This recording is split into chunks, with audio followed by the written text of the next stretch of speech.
So if you weren't here during morning tea, I'm Matt Holden. I'm the new Deputy Director of Research at CBCS. And today I have the pleasure of introducing the 2024 CBCS Small Grant Scheme winners. Before we get started, I'd like to give an acknowledgement to country. I acknowledge the traditional owners on which the land we meet, the Yagara and Turrbal people. I recognize not only has this land never been ceded, but this has always been a place of teaching and learning. And I acknowledge their valuable contributions to biodiversity as well. Just a little bit about the small grant scheme. So we had several applications this year. It's a scheme that's meant to benefit CBCS members and affiliated researchers. Sort of the more people it benefits, the better. It's about sort of small pots of money with an emphasis sort of on inclusion. And of course, biodiversity. We also we require that an affiliated researcher be involved in the project. Someone in CBCS must be on the grant, and we prefer if there's ECRs or PhD students leading the grants, although it may not be specifically required. That is looked at very positively. So we'll be running the grant scheme again next year. So definitely think about, like, is there any sort of workshops, things that you think not only connect to your research, but you think could benefit others. And those tend to be the most successful applications. So we have 4 great grants that we funded this round, and we'll start out with the first one, Lamuel Chung, who will be talking about his work and his project on spotted quoll. It's my time. Well, it's so yeah.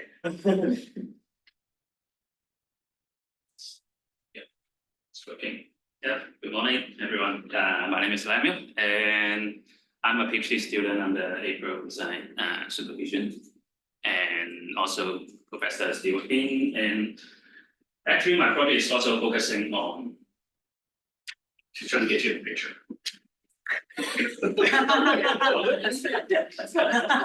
Oh, you have to be. You guys can. Yeah. Okay.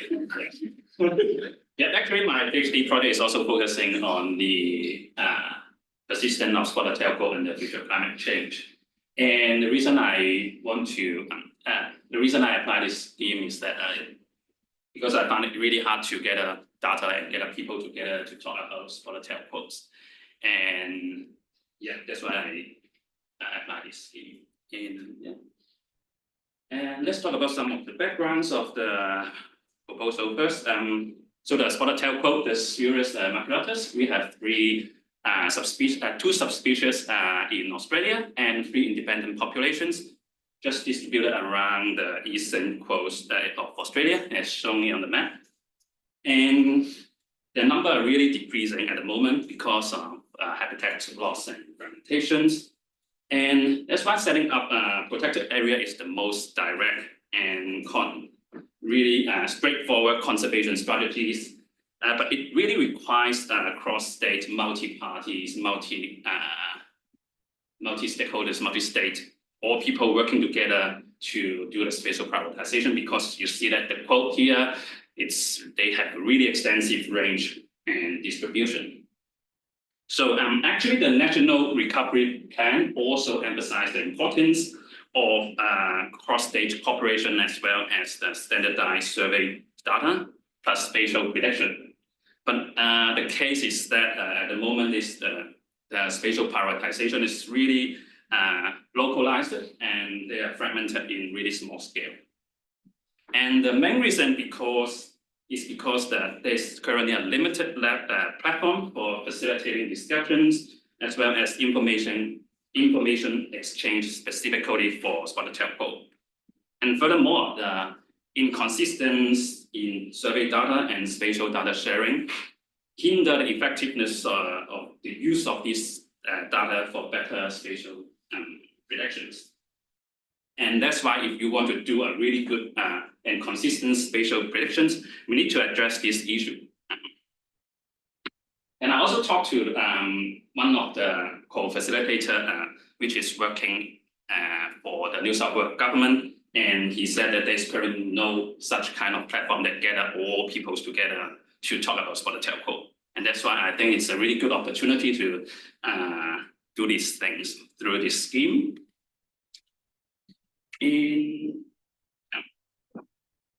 So the primary objective of this proposal is to bring along all peoples together, researchers, government, industry, NGOs, and any partners that are working on spotted-tailed quoll together to talk about spotted-tailed quoll. And we want to foster an environment conducive to partnership and collective action, including knowledge exchange, consensus on data sharing, as well as collaborative application. So the potential tangible outcome will be development of a series of collaborative spatial models for spotted-tailed quoll, and those information and knowledge gained can also serve as the reference for future decision making. And perhaps the most ideal case is the future recovery plan of spotted-tailed quoll. And so we are planning to host a scientific workshop, a one-day scientific workshop to talk about the spotted-tailed quoll, and I'm the leader. And we've also got 4 amazing co-facilitators, 3 from our CBCS, including Dr. April Bisai, Professor Stephen, and also Professor Diana Fisher. And we also got 1 external co-facilitators, Dr. Andrew Carriage from the New South Wales government. And yeah, we are planning to host the workshop in Melbourne, which is attending the ESA 2024. But it's really subject to change. The very first reason we want to choose the location and time is that we think that most of the people will go to the ESA, and by hosting the workshop in there, we can reduce the travel time cost and also the logistic requirements that can attract most of the participants together. And also that as most of the spotted-tailed quoll research is predominantly in New South Wales, Victoria, and also Tasmania, so Melbourne is a kind of a central location or central point for all the people. But yeah, it really depends on what participant we got, and if everyone is going to participate in workshop is from New South Wales, then we may change the location to New South Wales. But it's yeah, it's really flexible actually. And talk about the workshop structure briefly. The first section, we have 4 sections in the workshop, and the first section will actually feature presentations from the leading quoll experts, providing updates on the latest research, some successful conservation case study, and as well as some emerging threats to spotted-tailed quolls. So by section 1, we expected all people participating in the workshop will have good foundations on subsequent discussions and talks. So the second the second session will invite presentations on spatial explicit spotted-tailed quoll research from all levels, including maybe a bachelor degree, postdoc or doctoral, everything that is working on spatial models on spotted-tailed quoll is welcome. And it aims to inform participants about current spatial research on spotted-tailed quoll and identify potential collaborators and discuss ways to enhance ecological robustness of the models. And through discussion, the future is focus area of spatial predictions can also be determined. And the third session of the workshop will try to bridge theory and practice together by inviting policymakers to share their perspective on spatial prioritization and decision making. So the discussion will focus on the information they need or seeking to support decision making, and the difference in cross-state policy, and also the challenges in achieving a standardized survey method or data sharing portal. And by the end of this session, we expect participants should have a clear understanding of what the policies are actually need, and we can work on those things to support their decision making. And the final session will be discussions on integrating efforts. We aim to establish a consensus for consistent data and information exchange. We are not looking for establish some legal documents at this stage, but at least we can have maybe a common consensus on directions on whether we are going to do more data sharing, or we can actually have context for each other's networking, those all sort of things that can enable data sharing to progress in future. And finally, this is a list of the initial poster attendees. We got people from universities, government, and also NGOs, Wildlife Fund, Australian Wildlife Conservancies, all sort of institutions and organizations that is working on quotes. Really welcome to join. And we are not limited to this list, but this is some of the people I know and or I have contact to. So but it's still expanding, and that is basically what the proposal is trying to do. Question.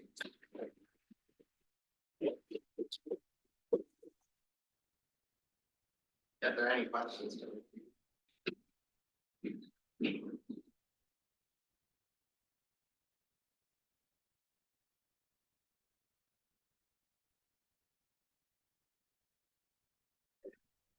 Lamuel, it's a really nice presentation and really exciting project. Thanks for sharing. And just wondering, I'm really interested about the spatial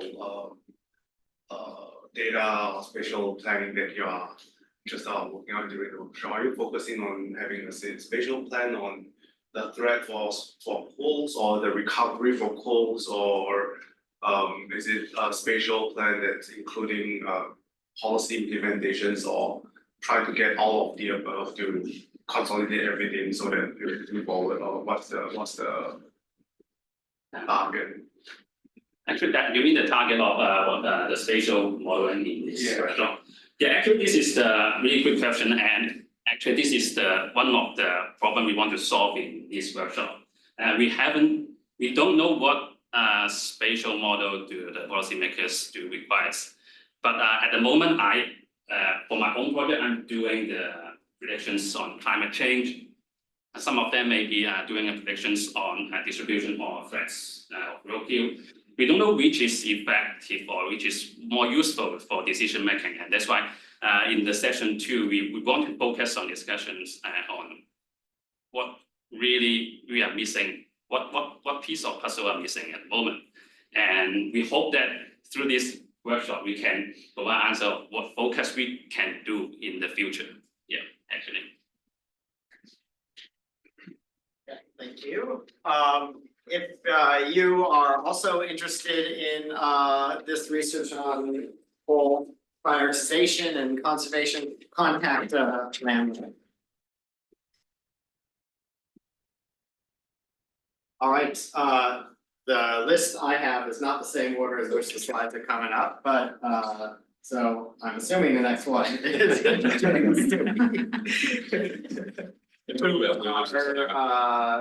our resident amazing entomologist and conservation scientist. Thank you. Hi everyone, I'm James, PhD student here, working with Select Clark. Working with Select Clark and a few others. And as mentioned, one of the few maybe working on invertebrates. So my application was to effectively bring together a specialist group to assess the threat status of invertebrates on Norfolk Island. Most of my talk will just run you through a little bit about Norfolk. The organising group, it's me, Alfonsina, who's down in Tasmania at QVMag, and my supervisor, Salib, but we've got people involved from all over the place. Okay, so motivation, invertebrates very often overlooked. They comprise more than 96% of all described animals, and in reality, the total number is probably more than 99.5%. We've probably got about 10 million invertebrate species and less than 100,000 vertebrate species on the planet. But if we look at the makeup of a lot of organisations, that's not necessarily well reflected. The IUCN Red List has 91,000 species, 70% of them are of vertebrates. So you can tell that as far as threat goes, we know far more about the vertebrates than we possibly do about the invertebrates. A huge portion of the inverts are going to be data deficient as well. EPBC, same story, only 15% of those are invertebrates. That doesn't reflect their actual threat, it's just easier for us to understand vertebrates. Threatened Species Action Plan that came out a couple of years ago, same. Very few invertebrates represented and only 3 insects, something that makes up 1.5 million described species on the planet, but not necessarily being regarded as a priority. And as I mentioned, conservation organisations tend to be vertebrate heavy. So perhaps from the talks here, if you look through the list of experts and researchers at CBCS, I would say there might be 1 or 2 that regularly publish on invertebrates or their conservation, but birds, mammals and marine ecosystems a bit heavier. So why Norfolk Island? Well, that's where my PhD is based. I'm studying the insect fauna of Norfolk Island. It's a little tiny island. It's sort of the crossroads between New Zealand and Australia, so very interesting biogeographically and very isolated. It was originally discovered by Polynesians about 600-700 years ago, who lived there for a few hundred years before abandoning it, and then wasn't refound again until Captain Cook's first voyage. I like to show this. This is just puts in perspective of how tiny this little isolated island is. This is Minjerribah, and Norfolk makes up only 13% of that. So anything that's found on Norfolk is inherently a short-range endemic. The island is really tiny.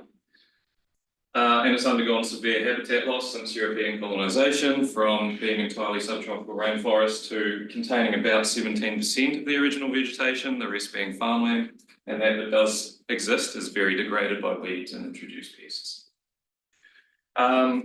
We already know that a lot of the things threatened there. So of the 15 endemic bird subspecies or species that were there when Europeans found the island, 53% are already extinct and another quarter of them are threatened. Same story with the plants, one of them has gone extinct and 2/3 of them are threatened, but we have no numbers on this for the invertebrates, so that's where I'm hoping to help fill that gap. This is just for the insects, so based on some work that I've been doing, and you see that basically the darker the colour here, the higher concentration of species. Most species are confined to the national park. So we're talking a range of at most 6 or 7 square kilometres, so tiny distributions. There's many threats out there for them. This is the endemic stag beetle showing obvious predation from rodents. Mice and feral cats and chickens are also a big issue. Lots of introduced invertebrates, many invasive weeds changing the nature of the ecosystem. Obviously habitat loss, livestock. Cows are a key feature of Norfolk and graze heavily, damaging many streams. Many threatened hosts, so a lot of host-specific insects are reliant on their hosts, and if the hosts are endangered, they are inherently endangered, so the Red List doesn't currently acknowledge that. Pesticide use has been contributed to the loss of some of the vertebrates, and who knows what climate change is going to do to these very vulnerable species. So again, preliminary work I've done for Norfolk suggests that most of these probably warrant very high listings on the Red List, and in fact 2 of them have already gone extinct because the pigeon hosts that they rely on were extinct. So these weren't even discovered until 100 years after the pigeon went extinct, when someone found them living in the feather, or well, dead, once living in the feathers of a skinned pigeon that was in the British Museum. Many of these are very threatened. This one's only ever been found twice. This one's the only specimen ever collected. So we've got a lot of really endangered, maybe already extinct species that are just going under the radar. So objectives of this workshop. The first is to provide expert training to the participants, who I'll run through shortly, as well as hopefully to increase the capacity within CBCS for doing these assessments, focusing on invertebrates, bringing these to the forefront of conservationists and decision makers' minds. And hopefully this will be offered to all workshop participants, but we should have additional spaces to open it up to people from within CBCS or further afield who might want to be upskilling in this. Numbers will be limited, but if that sounds like something you're interested in, let me know. The reason I want to do the training is applying the criteria can be challenging. Anyone that's worked with the Red List knows that as soon as you start looking into it in any depth, there's a lot of inconsistencies between how different groups are assessed. So is the way we're assessing birds or vertebrates the same as the way we're assessing plants? And then how does that compare to invertebrates? There's already, just on Norfolk itself, so many inconsistencies that I can see. And so hopefully we can bring in a trainer who's very experienced with this to help clarify that. Again, comparing continental areas to tiny little islands as well can also be challenging. Just the small size of Norfolk means that all of the criteria the IUCN uses, as soon as there's decline in Norfolk species, they're immediately thrown into critically endangered. Is that the appropriate way to deal with it? Is a little bit complicated. So one of my things is, am I going to do that? Are we going to do this list and end up with just suddenly 300 critically endangered species and freak out everyone? So the second major objective is to produce this red list for Norfolk Island. So assess the invertebrates so that we have the same knowledge for them as we do for the plants and the birds found on the island, or the vertebrates. And we'll have participants from various organisations. So these are people that I've worked with throughout my PhD or others that I've contacted that I know work on invertebrates on Norfolk Island or are involved in conservation management. And it will really help us set the baseline. So prioritise, which groups do we need to really focus on, and what areas we need, what gaps do we have in our research knowledge. These are the organisations so far that have expressed interest in being involved, which is great, and no doubt there'll be a few more to add to this list. But yeah, we've got experts on a lot of the work happening is on snails. So the Australian Museum and Western Sydney University team will bring that knowledge, and then QV Mag and Invertebrates Australia provide a bit of background for red listing invertebrates generally, and then Parks Australia and Norfolk Island National Park can give us that conservation management input to identify the threats, that sort of thing. Yeah, progress. Currently trying to organise it. Hoping to have the training in November. Just dealing with quotes and other things which make logistics tricky. But the training will likely be virtual, so that way all the participants that are spread all across Australia and on Norfolk Island can participate, and then hopefully we'll host the workshop here in Brisbane and have everyone here for 3 or 4 days to really work through all this. And yeah, if that's something you're interested in, let me know in either one or both parts. And yeah, there's a bunch of interesting Norfolk Island vertebrates for you. Thank you.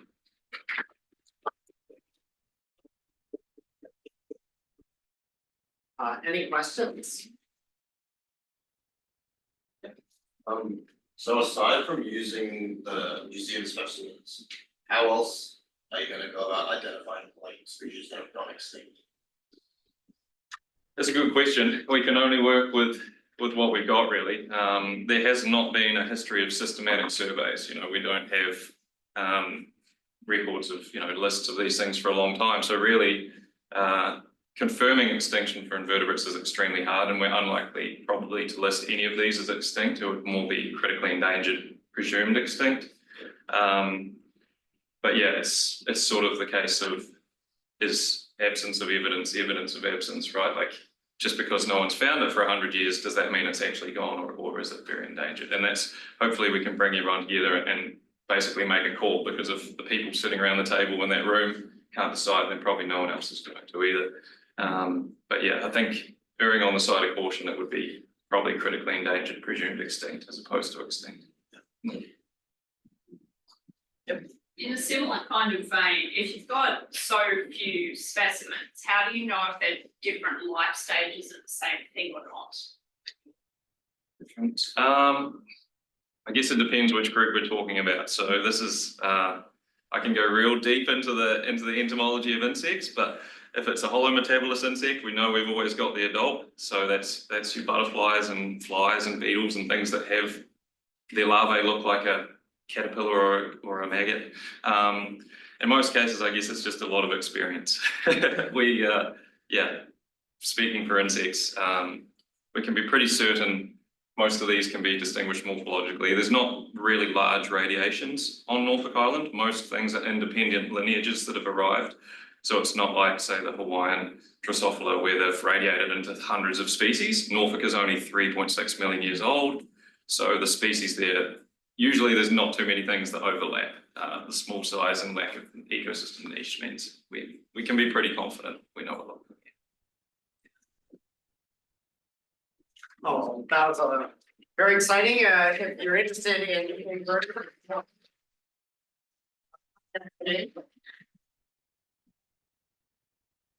Up next. I'm hoping that is the same. Oh, this is.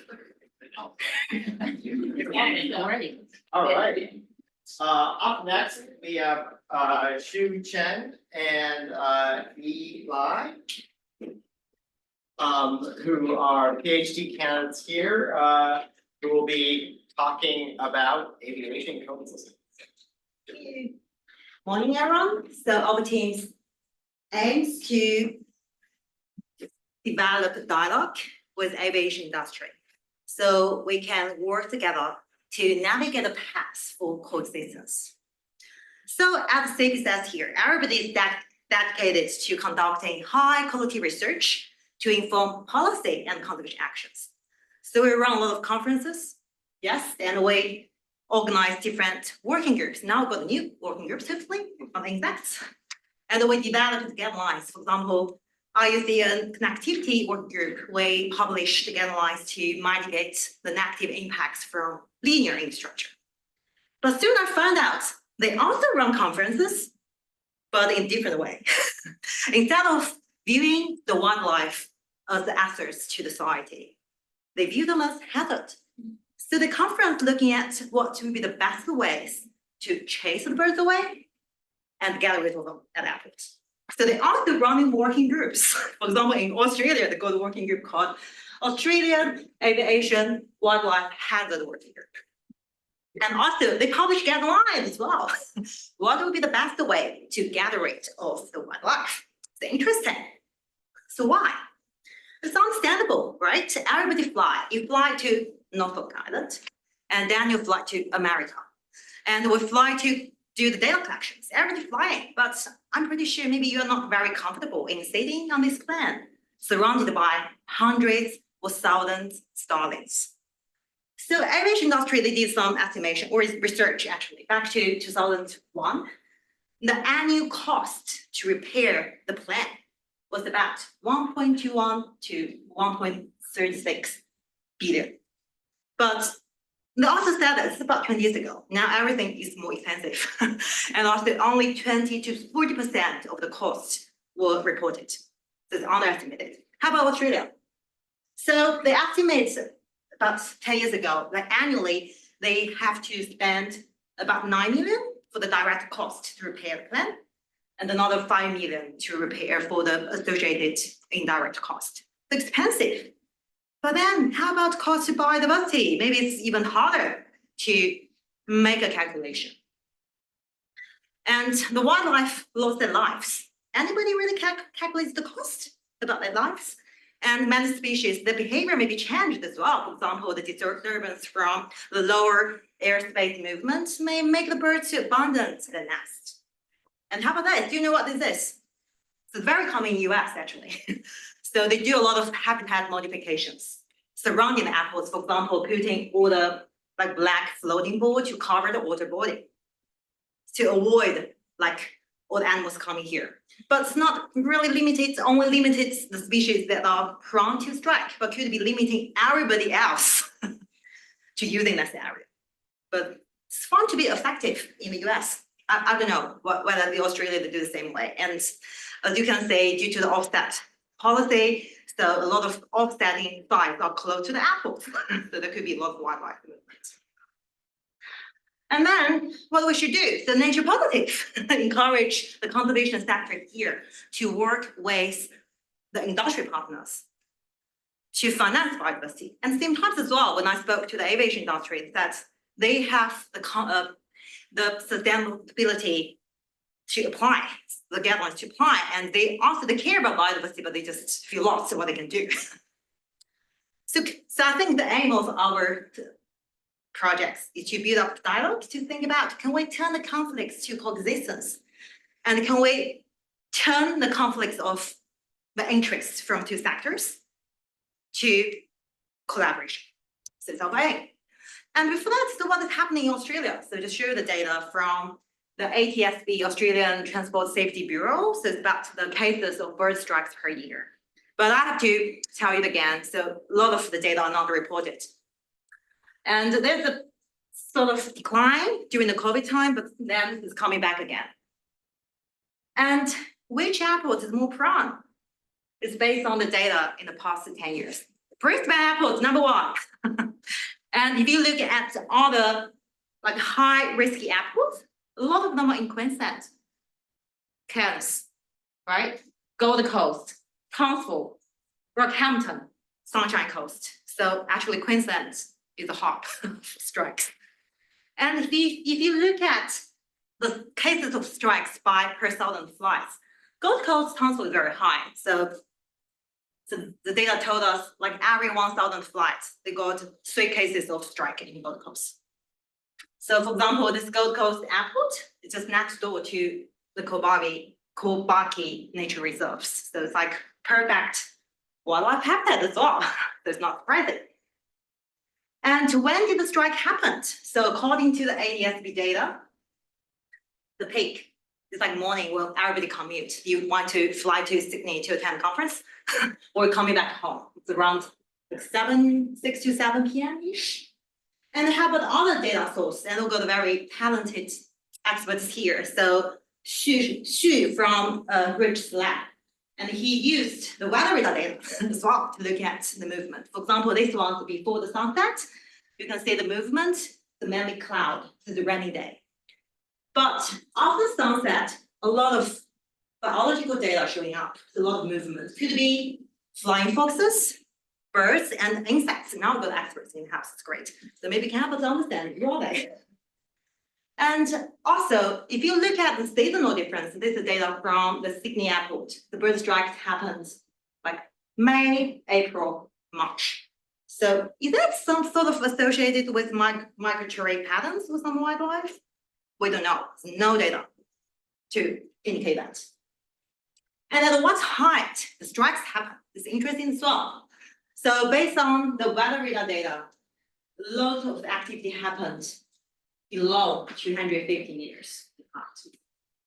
So collaborating with, like sort of similar to when we are landing or taking off or approaching, so at the lower airspace where it happens. And what species? And we don't know much. According to the data, so a lot of the data they report as well are not. So basically they don't know what happened. And also they don't have the resources or even the knowledge or capacity to collect the sample or store the sample or send the sample to analyze to see what species. And for the species they know, flying foxes are very common. And also I think according to my initial conversation with the airport, I think the flying fox is very prone species and they had a lot of problems, but they don't know how to deal with it. So they're very looking forward to meet with experts who got knowledge about flying fox. And it's Xu's data again, the weather radar data. So this Sunshine Coast Airport, after sunset, you can see a lot of movement here in the red. And this is the known colony of the flying fox. So you can see the big spatial overlap. But let's look into the future. We are still developing new like airports. For example, the Sydney airport is under construction already. No. And like Beijing International Airport is big. And think about ICCB, or not even ICCB, but think about Olympics. So maybe there will be more large infrastructure projects will be taking off. And do you remember the which of the height are more prone to strikes? It is the lower airspace, right? So 150 to 250 meters. Look at that. Now, we're just using the drones for anti-cement mostly, but delivery. So now we're already stepping into the age of the drone delivery. So unknown delivery is going to happen in UK. They just announced, I think maybe late this year or early next year. And in China as well. So in some big cities, the drone ready delivery. But you don't want to see that happen. It's like overlap again. If you want to deliver a dozen of beer in the city, you don't want to see the strikes. So I think the aim of our project is to find a way to build up this dialogue, even though the two sectors are talking in different languages. But we have the same goal, which is to avoid, mitigate, or minimize the risk of the bird strike.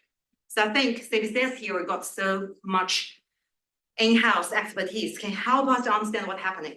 So now we got the ATSB data, we got the weather radar data, we got the capacity to analyze the data, and then we got the citizen science data, right? eBird. We may have the insects data as well to help us understand what we can do. So the first step is the dialogue. I'll move to you to talk about our project objectives. Thank you. So we got a problem, and research or information gap, participation gap, whatever.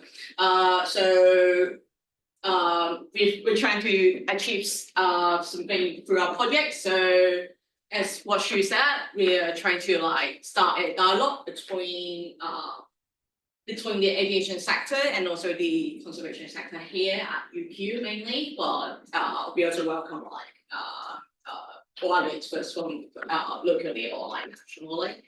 Yeah, so the dialogue will aim to integrate the biodiversity conservation planning into aviation safety protocol, which could be difficult, but you always need to start really.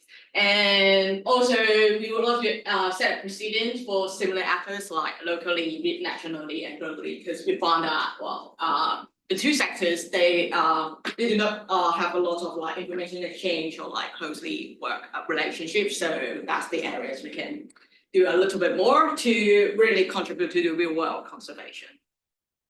So what we actually do, we organize like two major events. So the first one will be a dialogue between the two sectors. These are the organizations we have already confirmed. So we got representative from the Australian Government Civil Aviation Safety Authority. So they are responsible to the guidelines and also the actual implementation of the regulations. So and also representative from the Australian Aviation Wildlife-Aviation Group. And also another private company who is the consultant of most of the airport in Australia. Trying to give like expert opinion and also like data to the actual bird strike control at the airport. And also we have researcher from the Griffith University Aviation Department who works on who research on the aviation safety. So these are the research and also the actual practitioners in the field from the aviation sector. So for the conservation sector, we have also confirmed a chairman or like the representative, of the connectivity conservation specialist group of IUCN. They work on the usually like how the connectivity of the animals they will like affect the survival of the animals and the species. So they'll be expressed in it. And also we are aiming to have experts from our center, CBCS as well.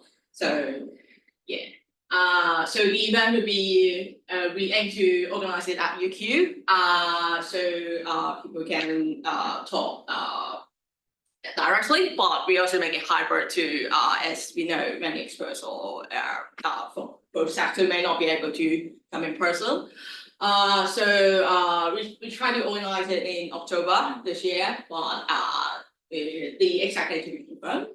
And so we have a like sharing, engagement, and interacting section. So including like presentations from both sectors. So on the like latest information or like the actual situation of or like problems they concern in the area. And also we aim to make it like more interactive, so more like information exchange, more like dialogues between the two sectors.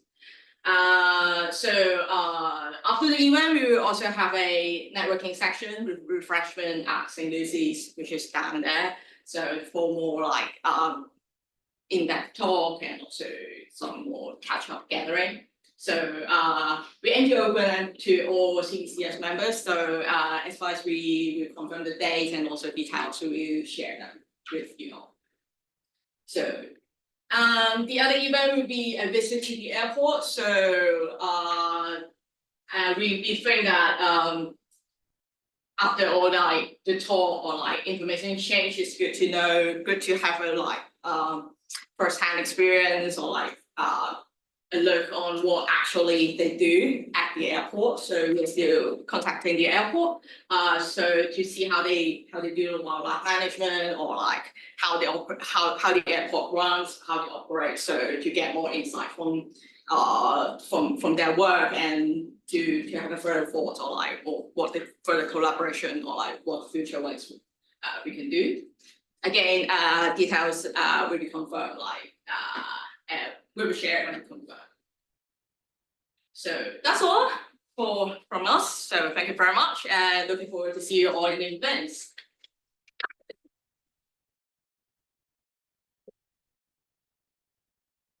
Time for questions.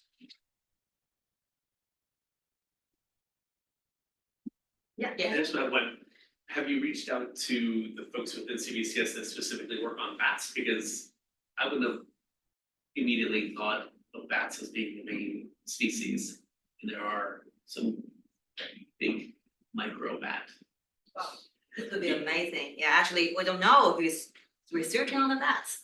So Yeah, because people are calling it. yeah, Well, because we know they're not folks. here, it's the only reason I'm saying that. So I don't know if April's online or Monty's online, but yeah. Thank you for that. Yeah, We will definitely reach them. I was surprised to see the microbats on there so high, like flying foxes are pretty big, but. Actually, my question is somewhat related with that. I will try my best. In Mexico, I work. I'm the project manager of mitigation actions within wind farms. And maybe the action that we have will be useful in the airport. So, Yeah. and well, I don't know about birds, but my expertise is mitigating the fatalities with bats. So it will be useful. I don't know if it can, because it's more related with the wind and the temperature and like those kind of things, but maybe it will be useful to like try to adapt the actions with wind farms. Yeah, thanks for that. We're recently like talking to some of our colleagues, and they say, well, wind farm, the concerning wind farm could be quite similar to the airport because they are like they also study like in the airspace, so it's like different because the airplanes move a little bit bigger than the wind farms. Yeah, but I believe there will be like collaboration or like share information or like things that can learn from each other. So definitely worth going into it. Thanks for that. Yes. Another like related thing to that could be related is reaching out to some people in seabird bycatch work. Oh yeah. And so I know that like people who look at seabird bycatch mitigation think about like ways to repel birds from moving vessels essentially.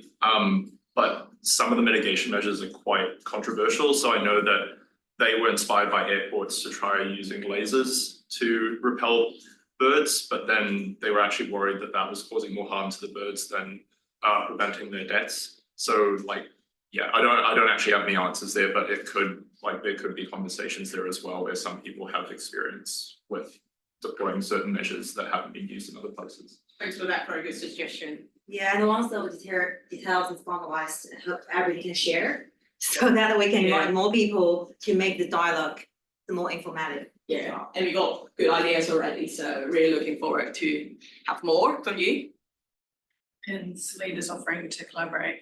Our research group is working on closely related areas and we will be very happy to collaborate. All right, we got the name your channel. Yeah, thanks for that. Lovely, we got a team already. Yeah. Alright, yeah, so contact Shu and Yi if you have any questions or would like to collaborate on these projects. Oh, sorry. Why did so many? Yes, fast ones. Alright, so I will just quickly briefly mention a grant that is being run by Marina Corella Tor. Unfortunately, Marina couldn't be here today. And she is, they have created a database of these agreements called the International Migratory Bird Agreement Database, or IMBAD, which is awesome. And the idea is to try to figure out that database has all like loads and loads of these agreements between countries, which would indicate that they've done analysis to sort of determine whether there are gaps in those agreements, or whether they're sort of facilitating elements that would encourage agreements between countries that don't have them. So the question here is, we do our normal spatial prioritization, but we're not normally considering how, on the sort of global scale, these species that go everywhere, how those countries are currently interacting and whether they have these agreements in place already. And so trying to incorporate that sort of governance structures that are in place or that aren't in place into spatial prioritization. That's very eloquent summary. It is very common to try to make fun of me, so I really appreciate it for giving that opportunity for me to make myself look like an idiot.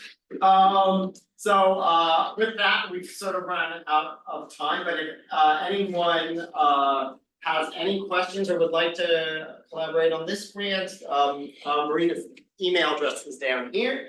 So definitely reach out to Marina. All right, and please apply next year. We'll, it's really an easy application process relative to other grants. It's just a few paragraphs, not that much time. So it's a really good, it's good for your CVs to be able to show that you've gotten funding. But it can also really help catapult your research, and it helps create a great community for CBCS. Yeah, just color commentary on that. I mean, the application was specifically designed so that people from any background and non-native English speakers would all feel comfortable applying for it. And there are also resources available for anybody who doesn't feel like, even after looking at the application, that they might be able to apply. So we're really trying to make it as broadly applicable and encourage people as possible.